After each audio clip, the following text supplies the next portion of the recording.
Hello! Today let's go to my luthier with my violin. I have a few things to adjust on it, so I'm gonna take you with me so you can meet my awesome luthier named Philippe Tallis. Let's go! I mainly have a problem with the bridge. You can see that it's inclining towards the head, which is not good because it should be straight. So we're gonna make a new bridge, and there is this small piece of wood. You can see it into the F holes, which is called sound post, that we're gonna see if it's good place. It's a very important element of the violin because it's a little small piece of wood that connects the back and the front.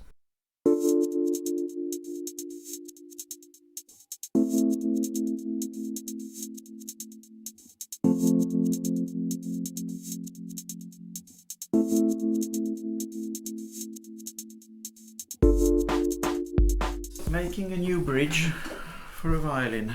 This was the old one. That's the old one. We start off with a new blank made by Luthier at Mirecourt. It's too thick, the feet aren't adjusted, it's too high. See the difference? Okay, so we've got to adjust this completely.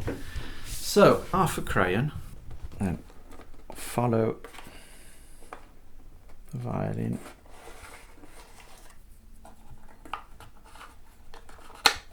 like this. How to put the marks? Put the marks on the feet. It's to follow the galb of the violin, follow the arch. And now we have to take off this excess wood with a knife. Put some chalk very lightly so as not to scratch the varnish. Very light. And then put the bridge on the chalk. The chalk will go onto the foot to tell me where I have to take the wood off. I take off the green chalk. And this side too. What you do to one foot affects the other. If this one's too high, there'll be a gap here. Don't want no gaps at all. I want it to fit nice and tight. Looks nice now. Yes. I have to reduce the thickness of the bridge now to 4.2 millimeters. This is too thick. It can be done with a file as well, but it's neater on sandpaper. Okay, let's check thickness. Yes, that's not bad. Now, I have to take off more excess wood from underneath here. What type of wood is it? It's maple. It's nice, hard maple. Make some nice, neat cuts. Finish off the inside of the feet here with a round file. Now, let's give a nicer shape to the feet. I don't like to make the feet too thin. Where's the other bridge? Here. Here, there it is. Here it's too thin. For me, that is too thin. Lots of violin makers like thin feet, but I find them a bit too flexible. I like a little thicker. Let's try and make them look pretty now. Here, let's take some wood out of here, like this. Round file back.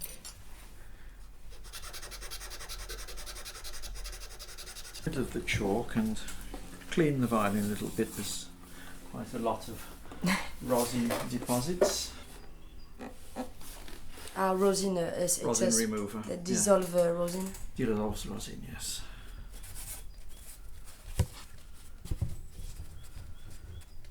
The publicity is free of charge. I do not have actions against rosin remover.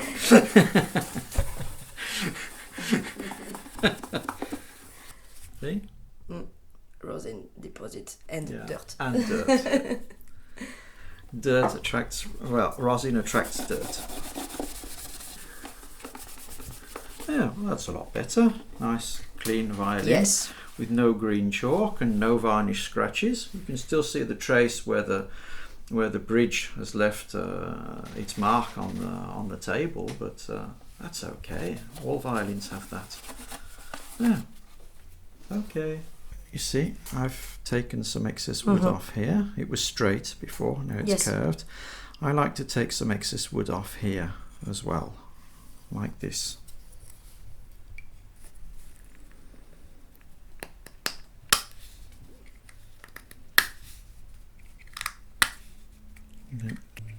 Something like that. Okay, now let's carry on taking off excess wood. We can thin down the little tongs here.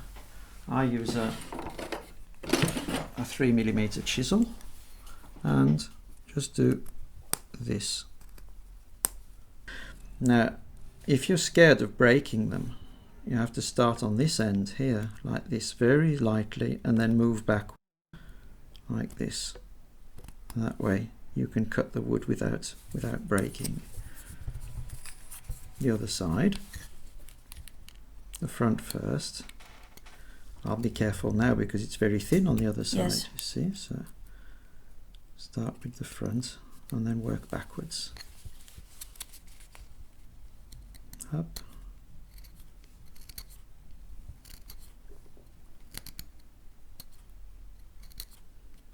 And something I like to do as well, but that's very delicate. You need a nice sharp chisel. It's taking just a little piece of wood off here. Be very careful, do it very lightly and take a piece off a little at a time. There.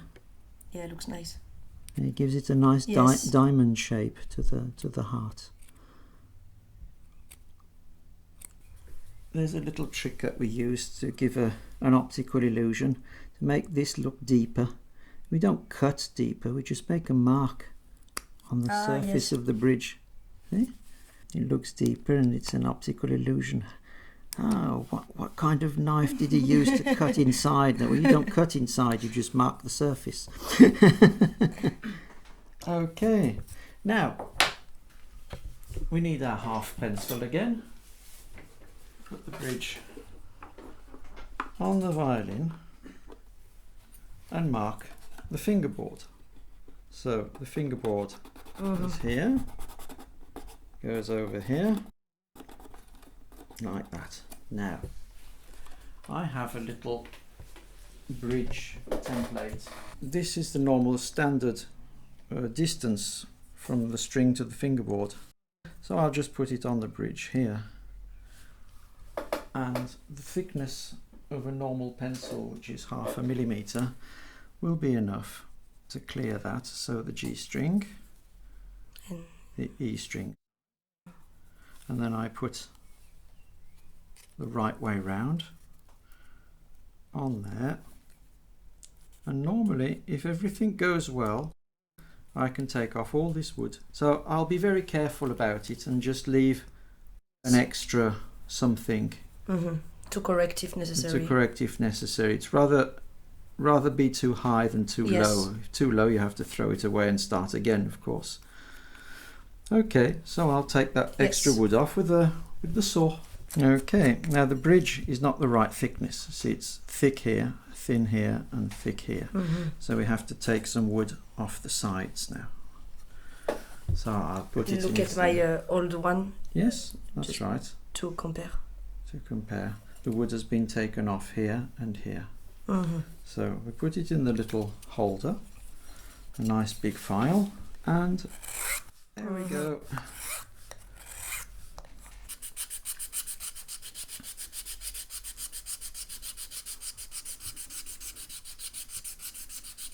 Give a nice chamfer on the side like this. We need the correct spacing for the strings. And check the height of the strings against the fingerboard, and then we can finish the bridge. The G string. Put the bridge underneath. The E string here.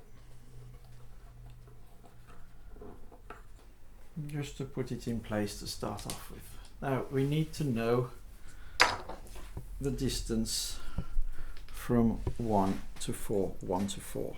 This one's 34.5, but we'll check it with the bridge. Here we'll just do some pencil marks to start off with. Put the bridge in its place on the nicks here, and then place it equally side to side. Then just place the string visually here and check, see what we have. What's this? There it is. 33.5. So that works fine. Now I'll just put a pencil mark on each side here. I will also check to see if the bridge is really in the middle. 16 millimeters. 16 millimeters, that's okay. I take my little triangular file and make a nick here.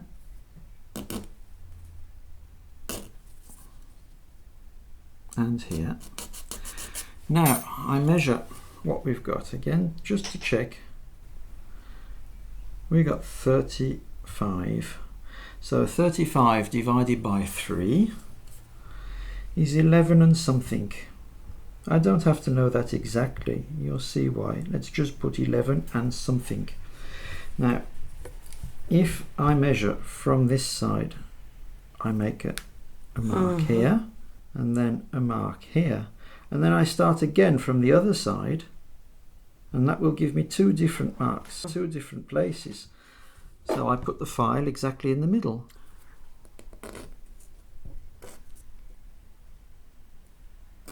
And there we should have equal placement. The string spacing looks good. Meow meow. Okay, the bridge standing up. Okay, and test with this. There you see, it is very high, very high. Yes. Now you have 2 notches on here. This one is for the modern strings and this one is for gut strings. Gut strings have a much more greater movement than modern strings. So they need to be higher. That's it, you need a little extra space, but for modern strings this one's enough. So that's got to go down quite a lot. So let's take a file, saw away.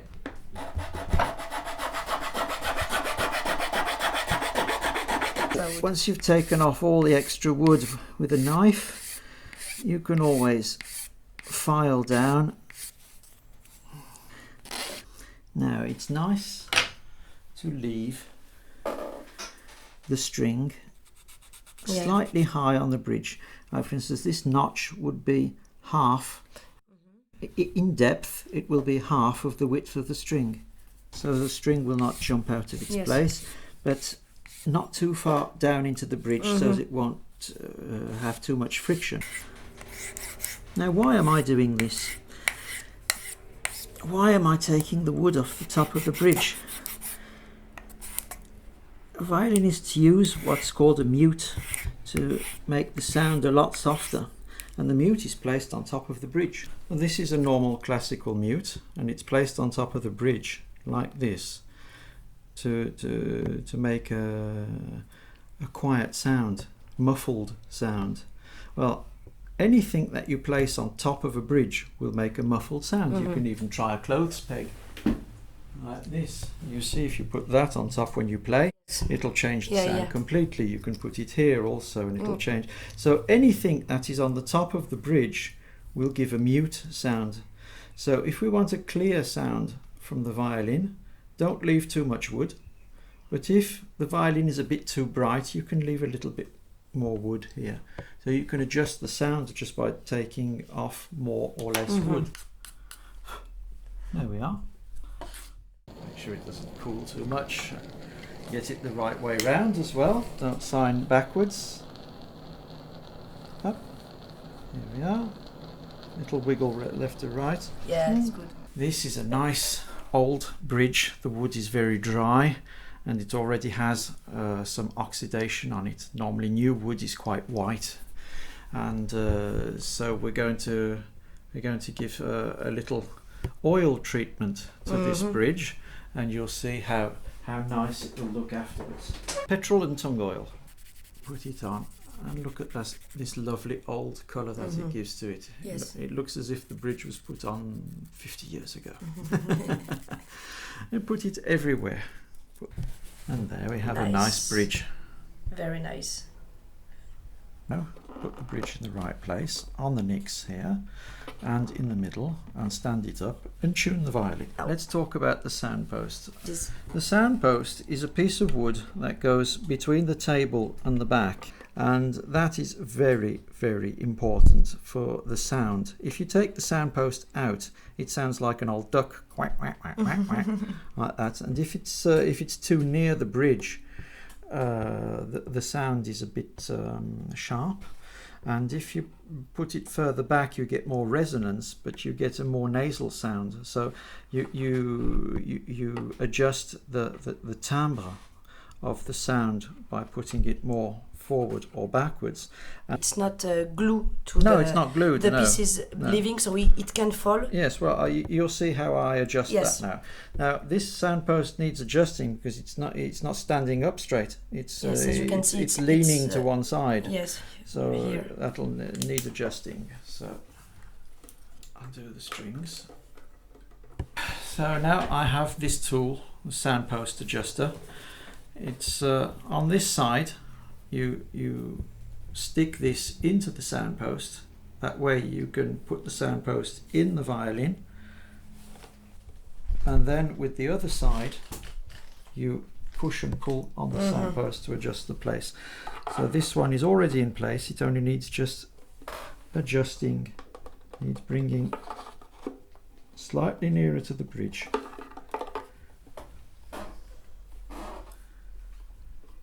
And I could feel when I was adjusting the sound post that it is correctly adjusted in height. It's not too tight. I could feel that. Yeah. And it's not too loose. It's not falling on its own. Yes. But I could adjust it easily, so I know it hasn't been forced. I'll try the violin first without the shoulder rest.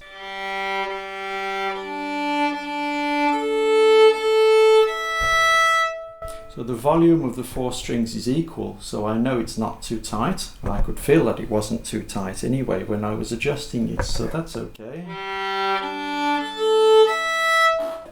The shoulder rest will change the sound of the instrument as well. Whether it's made of wood or if it's made of plastic will give a different sound. See? The sound is softer with the shoulder rest than without. See? It's quite bright. Ah oui, c'est pas pareil. Yes. Yeah.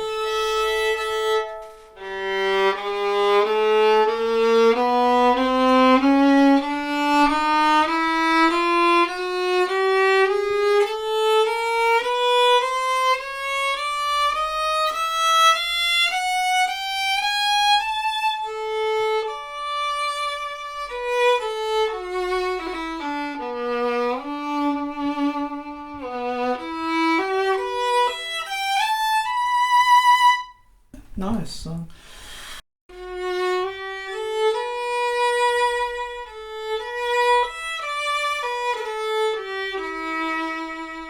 Okay, so the sound is quite mellow. It's not exaggeratedly A or O. Let's try and make some O sounds. Make some A sounds. They're equally easy. So we can say that the violin is well adjusted because you can make the sound that you like. Or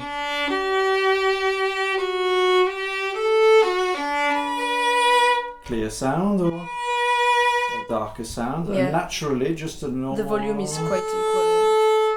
It's a nice sound. It's not too A, it's not too O. Try something a little bit more punchy.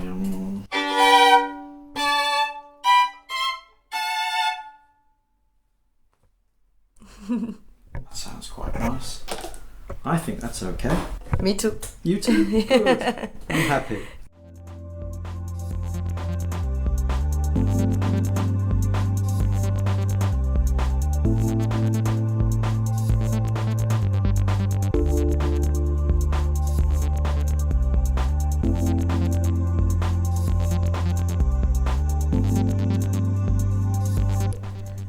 Bridge violin, double bass, double bass. bridge. And that's a small double bass